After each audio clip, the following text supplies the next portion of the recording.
ઓમ નમઃ શિવાય વિદ્યાર્થી મિત્રો, આપણે ચેપ્ટર નંબર 2 જૈવિક વર્ગીકરણની અંદર તેનો ઇતિહાસ, શા માટે જૈવિક વર્ગીકરણની જરૂરિયાત ઊભી થઈ અને શા માટે સજીવોના જે વર્ગીકરણ છે તેમાં ભિન્નતાઓ એટલે કે સમયે સમયે બદલાવ આવે છે તેનો ઇતિહાસ આપણે સમજી ગયા.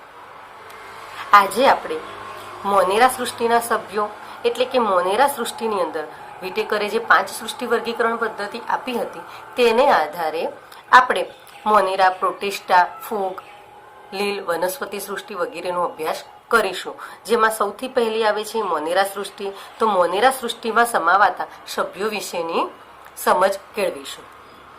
તો સૃષ્ટિ મોનેરા સૃષ્ટિની અંદર આદિકોષ કેન્દ્રીય સજીવોનો સમાવેશ થાય છે, જેમાં બેક્ટેરિયા, નીલહરિત લીલ જેવા સજીવોનો આપણે સમાવીએ છીએ. હવે આ પહેલા પણ કહ્યું હતું કે માત્ર એક મોનેરા સૃષ્ટિ એવી છે જેની અંદર આદિકોષ કેન્દ્રીય સજીવો, આદિકોષ કેન્દ્રીય એટલે કે કોષ કેન્દ્રીય, કોષ કેન્દ્ર જે છે તેની આજુબાજુ કોષ કેન્દ્ર પટલ જોવા મળતું નથી, એવા સજીવોને આપણે આની અંદર સમાવીએ છીએ. તેવા સજીવોને 2 પ્રકારના બેક્ટેરિયા, એક આર્કિયા બેક્ટેરિયા અને એક યુ બેક્ટેરિયા. આર્કિયા બેક્ટેરિયા એ એવા પ્રકારના સજીવો છે જે વિપરીત પરિસ્થિતિમાં જીવિત રહી ખૂબ આદિ કક્ષાના વિશિષ્ટ બેક્ટેરિયા તરીકે આપણે તેને ઓળખીએ છીએ. કેવા બેક્ટેરિયા છે? તો વિપરીત પરિસ્થિતિમાં પોતાનું જીવન જીવી શકે તેવા. બીજા છે યુ બેક્ટેરિયા, જે સર્વત્ર જોવા મળે છે અને વિપુલ પ્રમાણમાં જોવા મળે છે. નીલહરિત લીલ જે છે તેને પણ આપણે યુ બેક્ટેરિયામાં જ સમાવી લઈએ છીએ.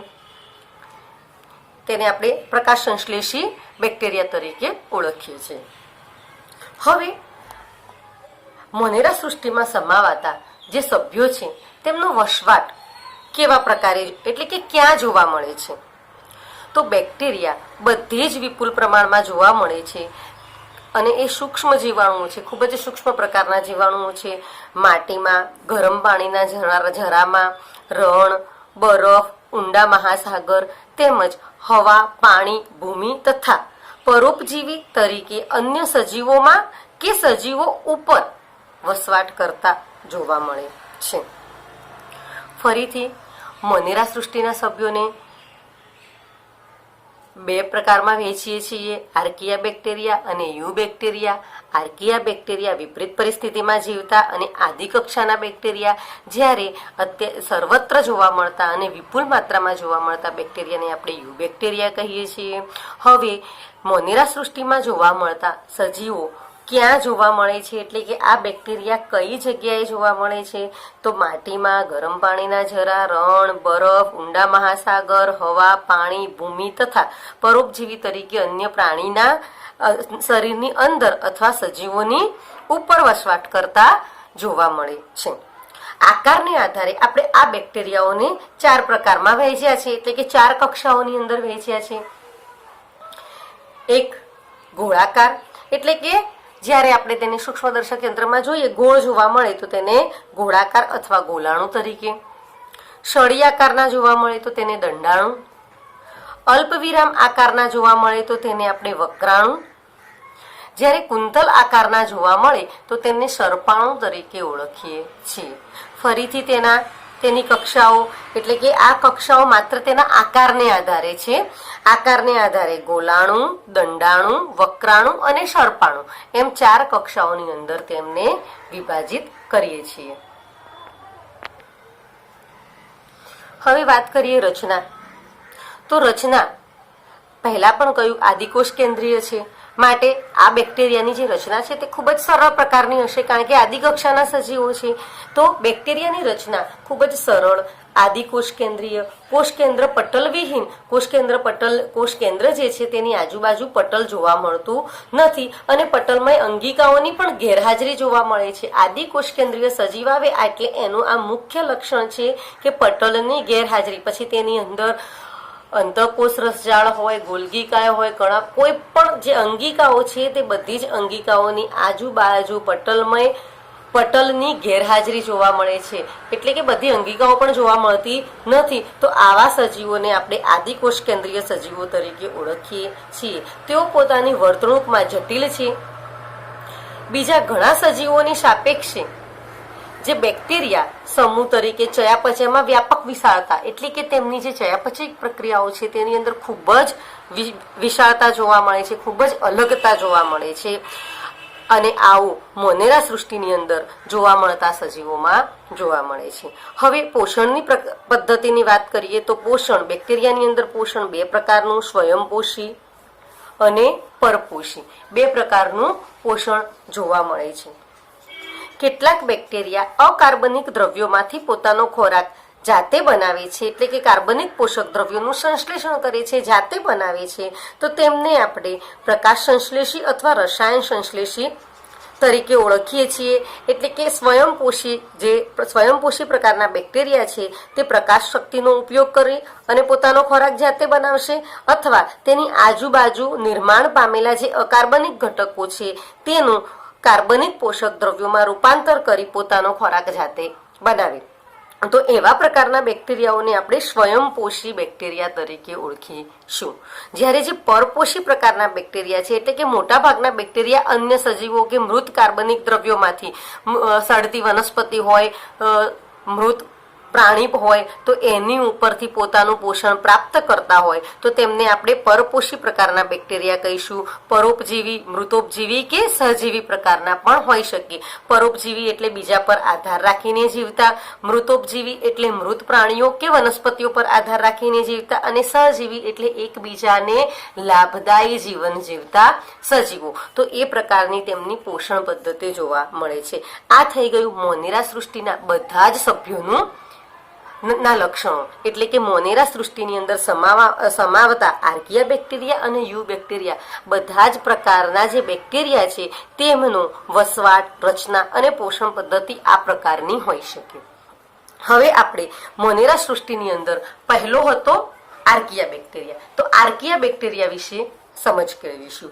તો આર્કિયા બેક્ટેરિયા આ વિશિષ્ટ પ્રકારના બેક્ટેરિયા છે અને તેઓ આદિ બેક્ટેરિયા તરીકે, આદિ એટલે જૂનું, આદિ બેક્ટેરિયા તરીકે પણ ઓળખાય છે. વસવાટની વાત કરીએ તો મિથનોજેન્સ નામના જે બેક્ટેરિયા છે, આર્કિયા બેક્ટેરિયામાં જ તેનો સમાવેશ, 3 પ્રકારના બેક્ટેરિયા જોવા મળે છે. તેમાં મિથનોજેન્સ પ્રકારના જે બેક્ટેરિયા છે તેઓ ગાય, ભેંસ જેવા ચરતા પ્રાણીઓની પાચન નળીમાં તેમજ કાદવ કીચડ યુક્ત જમીન વિસ્તારમાં વસવાટ કરે છે. ખાસ આ આર્કિયા બેક્ટેરિયા જે છે તેની અંદર એક વિશિષ્ટ પ્રકારની, તેની કોષ દિવાલ વિશિષ્ટ પ્રકારની જોવા મળે છે અને એને જ કારણે આર્કિયા બેક્ટેરિયા વિપરીત પરિસ્થિતિમાં જીવવાની ક્ષમતા ધરાવે છે. એટલે મિથનોજેન્સ બેક્ટેરિયા જે છે તે ગાય, ભેંસ જેવા ચરતા પ્રાણીઓની પાચન નળીમાં તેમજ કાદવ કીચડ યુક્ત જમીન વિસ્તારની અંદર વસવાટ કરતા જોવા મળે. પછી વાત કરીએ હેલોફિલસ. આમાં 3 પ્રકારના આર્કિયા બેક્ટેરિયાની અંદર મિથનોજેન્સ, હેલોફિલસ અને થર્મોએસિડોફિલ્સ 3 પ્રકારના બેક્ટેરિયાનો સમાવેશ થાય. તો મિથનોજેન્સ જે હતા તે ગાય, ભેંસ ના પાચન નળીની અંદર અને કાદવ કીચડ વાળી જગ્યાએ, જ્યારે હેલોફિલસ જે છે તે અતિશય ક્ષારયુક્ત વિસ્તારમાં વસવાટ કરે. અતિશય ક્ષારયુક્ત વસવાટ હોય ને તે ઓક્સિજનની માત્રા પ્રમાણમાં ઓછી હોય, શ્વસનની પ્રક્રિયા સુવ્યવસ્થિત રીતે ના થઈ શકે, પણ છતાંય ત્યાં હેલોફિલસ જેવા બેક્ટેરિયા જોવા મળે છે. એટલે કે અતિશય ક્ષારયુક્ત વાતાવરણમાં તેઓ જોવા મળે છે. એ પછી છે થર્મોએસિડોફિલ્સ. તો એસિડિક અને ઊંચા તાપમાને પણ જીવંત રહી શકે. આપણે ખરેખરમાં શું જોઈએ છે કે એસિડિક તાપમાનમાં બેક્ટેરિયા મૃત્યુ પામે. જ્યારે પાણીને 100 સેન્ટીગ્રેડ તાપમાને એટલે કે પાણીને ઉકાળીએ છીએ તો બેક્ટેરિયા મૃત્યુ પામે, પરંતુ આ થર્મોએસિડોફિલ્સ નામના જે બેક્ટેરિયા છે તે એસિડિક માધ્યમ અને ખૂબ જ ઊંચા તાપમાને પણ તે જીવંત રહી શકે છે અને માટે જ તે ગરમ પાણીના જરાની અંદર પણ જોવા મળે છે. તુલસી શ્યામ વગેરે જગ્યાએ તમે ગયા હશો જ્યાં તમને જે ગરમ અને ઠંડા પાણીના જરા જોવા મળે છે. તો આવા ગરમ પાણીના જરાઓની અંદર થર્મોએસિડોફિલ્સ નામના બેક્ટેરિયા વસવાટ કરતા જોવા મળે છે. હવે વાત કરીએ તેમની કોષ દિવાલની. આર્કિયા બેક્ટેરિયાની જે કોષ દિવાલ છે તેમાં પેપ્ટિડોગ્લાયકેનનો અભાવ જોવા મળે છે અને મોટા ભાગના આર્કિયા બેક્ટેરિયામાં નોન સેલ્યુલોઝ પોલિસેકેરાઇડ્સ અને કેટલાકમાં પ્રોટીન હોય છે. આ પ્રકારની રચના વિપરીત પરિસ્થિતિમાં તેમનું જીવન જીવવા માટે જવાબદાર છે. વિદ્યાર્થી મિત્રો, જો ટૂંકો પ્રશ્ન તમને પૂછાય કે આર્કિયા બેક્ટેરિયા જે છે તે વિપરીત પરિસ્થિતિમાં કેમ જીવી શકે છે, તો તેનો જવાબ આવશે કે તેની કોષ દિવાલ. અહીં આગળ કોષ દિવાલની અંદર પેપ્ટિડોગ્લાયકેનનો અભાવ જોવા મળે છે અને મોટા ભાગના આર્કિયા બેક્ટેરિયાની અંદર નોન સેલ્યુલોઝ પોલિસેકેરાઇડ્સ અને કેટલાકમાં પ્રોટીન હોય છે અને આ જ કારણે તે વિપરીત પરિસ્થિતિમાં પોતાનું જીવન જીવી શકે છે. તો આ થઈ ગયો એ ટૂંકા પ્રશ્નનો જવાબ. અને આ છે તેની કોષ દિવાલ શેની બનેલી છે. હવે આર્થિક મહત્વની વાત કરીએ તો મિથનોજેન્સ નામના બેક્ટેરિયા કે જે ગાય ભેંસના પાચન નળીની અંદર રહેતા હતા, તે બેક્ટેરિયા જ્યારે ગાય ભેંસ મળનો ત્યાગ કરે છે ત્યારે તેની સાથે તેના છાણની અંદર જોવા મળે છે અને આ છાણમાંથી આપણે બાયોગેસ એટલે કે મિથેન ઉત્પાદન કરી શકીએ છીએ. તો મિથેનના ઉત્પાદનમાં મિથનોજેન્સ બેક્ટેરિયા મુખ્ય મહત્વ ધરાવે છે. હવે વાત કરીએ બીજા નંબરના બેક્ટેરિયા, યુ બેક્ટેરિયા. તો યુ બેક્ટેરિયા જે છે તે સાયનોબેક્ટેરિયા જે છે તેને આપણે યુ બેક્ટેરિયામાં વર્ગીકૃત કરીએ છીએ. મોનેરા સૃષ્ટિના જ સભ્યો કયા?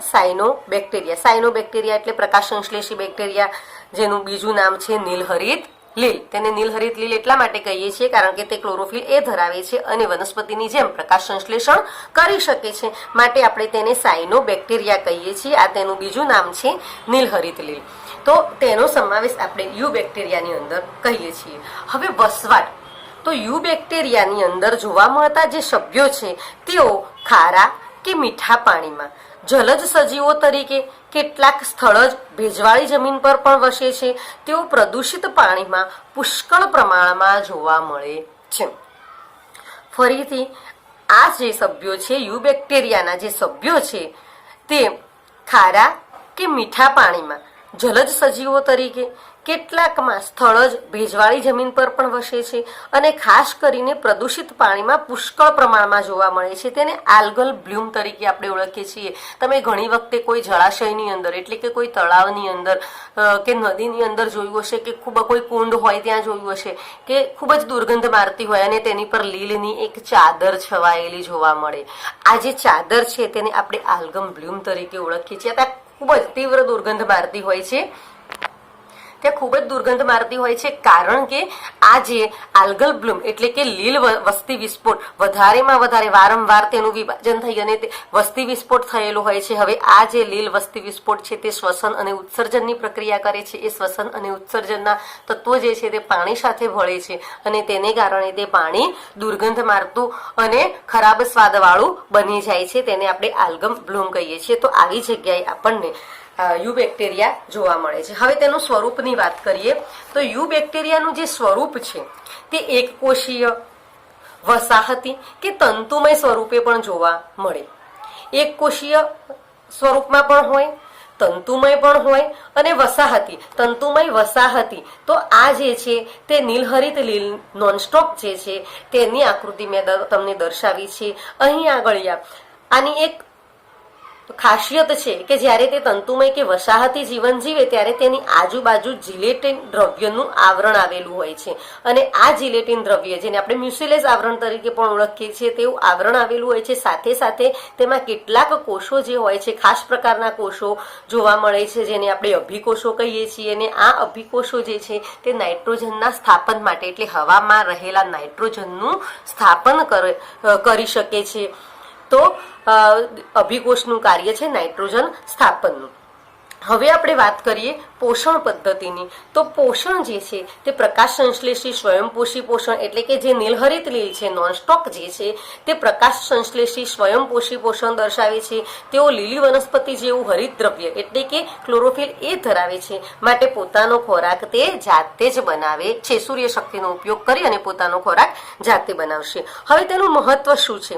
તો નોનસ્ટોક અને એનાબીના જેવી નીલહરિત લીલમાં અભિકોષ કહેવાતા વિશિષ્ટીકરણ પામેલા કોષોમાં વાતાવરણના નાઇટ્રોજનનું સ્થાપન કરી શકે તેવી શક્તિ હોય છે. એટલે કે તે વાતાવરણના નાઇટ્રોજનનું ક્ષાર સ્વરૂપમાં સ્થાપન કરી શકે છે. ફરીથી આનું મહત્વ મેં તમને કહ્યું કે નીલહરિત જે નોનસ્ટોક છે તેની અંદર અભિકોષો આવેલા હોય છે અને આ અભિકોષો વાતાવરણ એટલે કે હવામાંના નાઇટ્રોજનનું ક્ષાર સ્વરૂપમાં સ્થાપન કરી શકે છે અને તેને જ કારણે ડાંગના ખેતરોમાં જૈવિક ખાતર તરીકે તેનું મહત્વ રહેલું હોય છે. કારણ કે ડાંગના ખેતરો પાણીથી ભરેલા હોય છે, જ્યાં આગળ નોનસ્ટોક જેવી લીલ જોવા મળે. આ અભિકોષો છે તે વાતાવરણમાં રહેલા નાઇટ્રોજનનું સ્થાપન કરશે અને તેના કારણે ડાંગરને નાઇટ્રોજન પ્રાપ્ત થશે. કારણ કે વનસ્પતિ હવામાંના નાઇટ્રોજનનો ઉપયોગ ખોરાક તરીકે કરી શકતી નથી, તે માત્ર ક્ષાર સ્વરૂપે જ કરે છે અને તેનું ક્ષાર સ્વરૂપમાં રૂપાંતર અભિકોષના કારણે થઈ જાય છે અને એટલે જ ડાંગના ખેતરોની અંદર જૈવિક ખાતર તરીકે તેનું મહત્વ જોવા મળે છે. બીજા ઘણા બધા બેક્ટેરિયા છે કે જે આપણને આર્થિક રીતે ઉપયોગી છે, જેના વિશે સમજાવું એ પહેલા લેક્ટોબેસિલિયસ બેક્ટેરિયા જે છે, જે દૂધમાંથી દહીં બનાવવાની પ્રક્રિયા કરે છે અને વિટામિન B12ની ગુણવત્તામાં વધારો કરે છે. તમે જાણો છો વિદ્યાર્થી મિત્રો કે આપણે દૂધમાંથી દહીં બને તેની અંદર લેક્ટોબેસિલિયસ બેક્ટેરિયા આવેલા હોય છે. આ લેક્ટોબેસિલિયસ બેક્ટેરિયા દૂધના પ્રોટીનનું પાચન કરી જાય છે, એટલે કે તેનું પાચન કરી જાય છે અને તેની અંદર વિટામિન B12ની ગુણવત્તા વધારી દે છે.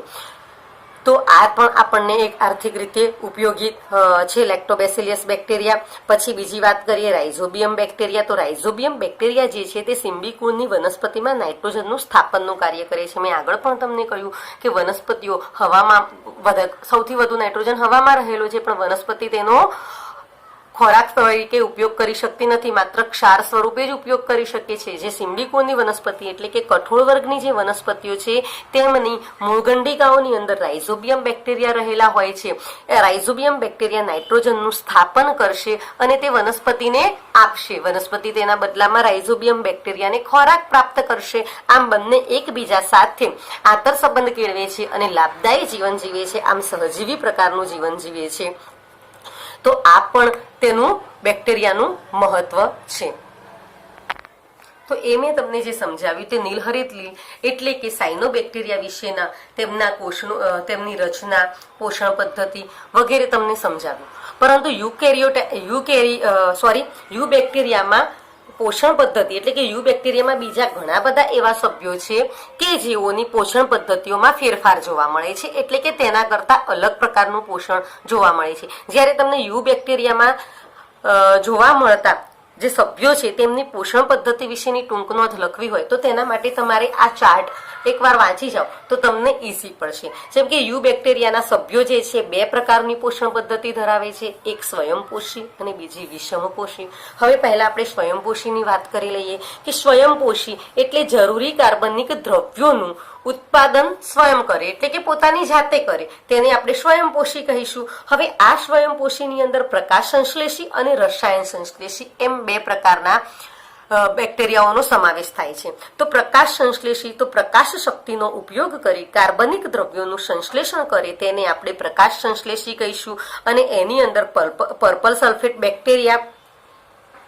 Bacteria, green sulphur bacteria, anabaena અને નોનસ્ટોકનો સમાવેશ થાય છે. ઉદાહરણો ખાસ યાદ રાખજો વિદ્યાર્થી મિત્રો, શોર્ટ ક્વેશ્ચન માટે જરૂરી છે. ફરીથી સ્વયંપોષી બેક્ટેરિયા જે છે તે બે પ્રકારના જોવા મળશે, પ્રકાશ સંશ્લેષી અને રસાયણ સંશ્લેષી. પ્રકાશ સંશ્લેષી જે છે તે પ્રકાશ શક્તિનો ઉપયોગ કરી અને કાર્બનિક દ્રવ્યોનું સંશ્લેષણ કરી પોતાનો ખોરાક જાતે બનાવે, જેમાં purple sulphur bacteria, green sulphur bacteria અને એનાબીના અને નોનસ્ટોકનો સમાવેશ થશે. જ્યારે રાસાયણિક સંશ્લેષી જે બેક્ટેરિયા છે તેની અંદર વિવિધ અકાર્બનિક પદાર્થો જેવા કે નાઇટ્રેટ, નાઇટ્રાઇટ અને એમોનિયાનું ઓક્સિડેશન કરી મુક્ત શક્તિમાંથી આ બધાનું ઓક્સિડેશન કરશે અને મુક્ત શક્તિના ઉપયોગથી એટીપીનું શક્તિનું નિર્માણ કરશે અને પોતાનો શક્તિની જરૂરિયાતને પૂરી કરશે, જેની અંદર નાઇટ્રોબેક્ટેરિયા અને નાઇટ્રોસોમોનાસ બેક્ટેરિયાનો સમાવેશ થશે. વિદ્યાર્થી મિત્રો, તમને એવું થશે કે આવા અકાર્બનિક દ્રવ્યો તેમની પાસે આવે ક્યાંથી?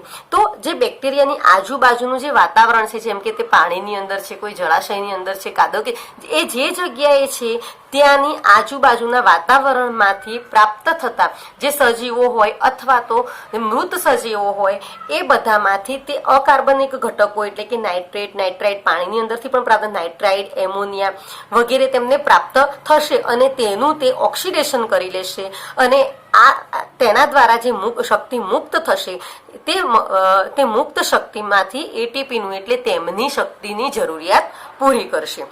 ઉદાહરણમાં આવશે નાઇટ્રોબેક્ટેરિયલ અને નાઇટ્રોસોમોનાસ બેક્ટેરિયા. હવે આપણે વાત કરીએ વિષમપોષી બેક્ટેરિયાની.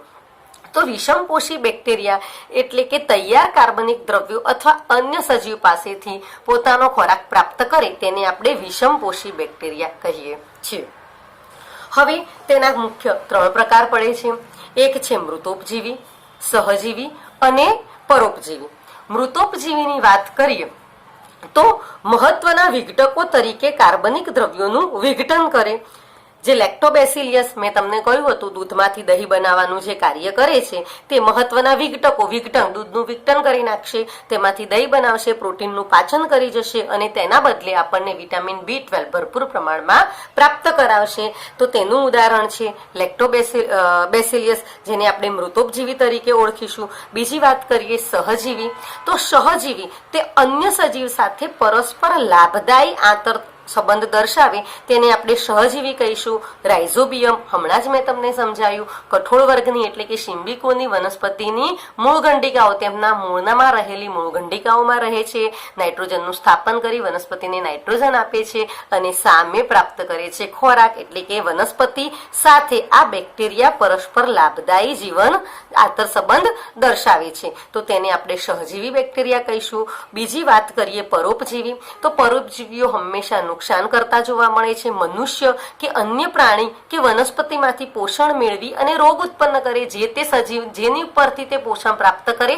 તેમાં રોગ ઉત્પન્ન કરે છે. તેના ઉદાહરણોમાં આવશે વિબ્રુઓ, કોલેરી, સાલ્મોના ટાઇફી. કોલેરી જે કોલેરા રોગ પેદા કરતો, સાલ્મોનો ટાઇફી જે ટાઇફોઇડ માટે જવાબદાર છે. તો આવા બધા પરોપજીવીઓ જોવા મળે છે. તો યુ બેક્ટેરિયામાં પોષણ પદ્ધતિ વિશેની જ્યારે ટૂંક નોંધ લખવી હોય ત્યારે તમે આ ચાર્ટ પરથી લખી શકો.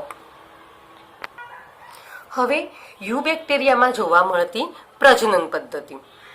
તો યુ બેક્ટેરિયાની અંદર જોવા મળતી પ્રજનન પદ્ધતિઓ 2 પ્રકારની. યુકેરિયા બેક્ટેરિયામાં તો યુકેરિયામાં જોવા મળતી જે પ્રજનન પદ્ધતિઓ છે 2 પ્રકારની, અલિંગી પ્રજનન અને લિંગી પ્રજનન. લિંગી પ્રજનનની જો આપણે વાત કરીએ તો લિંગી પ્રજનનની અંદર તેમાં એક બેક્ટેરિયામાંથી બીજા બેક્ટેરિયામાં પ્રાથમિક પ્રકારના ડીએનએ પ્લાઝમિડ દાખલ થાય છે અને આ રીતે લિંગી પ્રજનન થાય છે. જ્યારે અલિંગી પ્રજનન જે થશે તો અલિંગી પ્રજનનની અંદર ભાજન અને બીજાણુ જનન એમ 2 મુખ્ય પ્રકાર જોવા મળે છે. ભાજનની વાત કરીએ તો મુખ્યત્વે દ્વિભાજન દ્વારા તેમાં વિભાજન થતા 2 બેક્ટેરિયાનું નિર્માણ થાય છે. અહીંયા આપણે બુકમાં દર્શાવેલ આકૃતિ મેં દર્શાવી છે, પણ એ કેવી રીતે બને છે? તો સૌથી પહેલા આ માનો કે આ બેક્ટેરિયાનો કોષ છે. આ બેક્ટેરિયા જે છે સૌથી પહેલા જ્યારે ભાજન થાય એ પહેલા તેના કદમાં વધારો થશે, તેમાં રહેલી અંગિકાઓ, કોષરસ વગેરેનો વધારો થશે. પછી કોષ દિવાલ જે છે તેનું સૌથી પહેલા આ રીતે કપાવાની શરૂઆત થશે. ધીરે ધીરે તે આગળ વધશે અને આ રીતે એકમાંથી 2 બેક્ટેરિયા બનશે. તો આને આપણે ભાજન તરીકે ઓળખીએ, દ્વિભાજન તરીકે ઓળખીએ છીએ. બસ આ જે છે તે એવી જ રીતે શક્ય બને છે.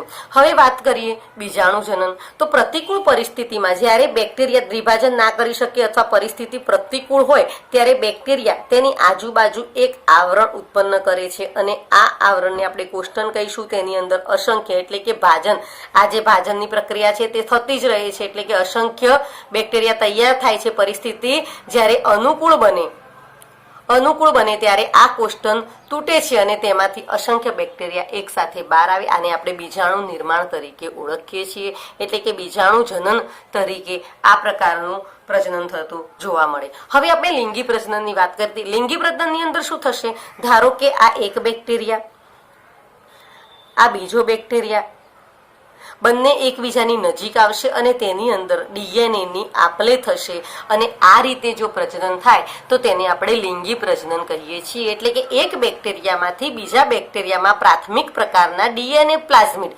દાખલ કરવામાં આવે તો તેને આપણે લિંગી પ્રજનન તરીકે ઓળખીએ છીએ. નિમ્ન કક્ષાના સજીવો છે માટે નિમ્ન કક્ષાનું લિંગી પ્રજનન જોવા મળે.